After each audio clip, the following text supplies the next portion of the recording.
Hey everyone, this is the Chapter 5 video on nonverbal communication, and I wanted to make just a quick intro video just to help you better understand what nonverbal communication is and what we're going to be learning. So just to start things off, I wanted to go over a few objectives for the chapter. We're going to be learning basically three sections. First will be the characteristics of nonverbal communication and how they they contribute, I guess I should say, to the challenges of accurately conveying and interpreting nonverbal messages. Then we're going to look at types of nonverbal communication and how we use those in various ways, often simultaneously. Then we're going to talk about guidelines for improving our nonverbal communication so that we can grow within our communication competency. All right, so I wanted to just quickly start by going over a few of the key definitions. And so first, of course, we need to understand nonverbal communication, which is all messages that we send in ways that transcend spoken or written words. So they kind of help enhance the words that we speak. The nonverbal messages, so that's just slightly different from communication. Nonverbal messages are the actual things that we do.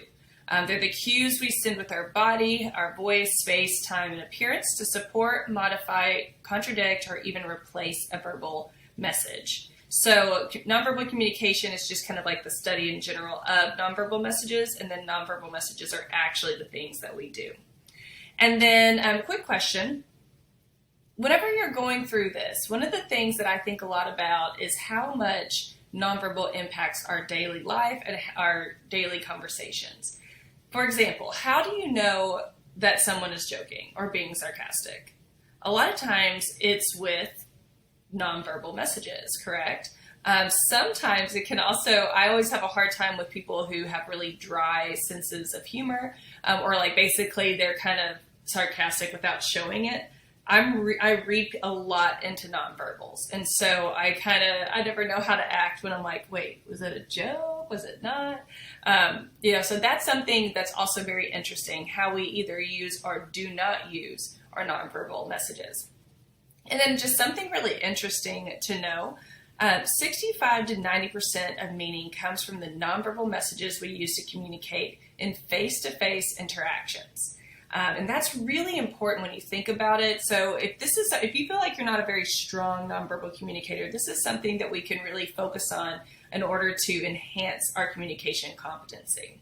Also, I think it's important to note that it's talking about face-to-face interactions. Later, we're going to talk about mediated nonverbal messages and how that differs and how each type of media kind of takes away from the nonverbal messages that we're trying to send. So this is going to be a really interesting chapter, and I hope that you learn a lot from it.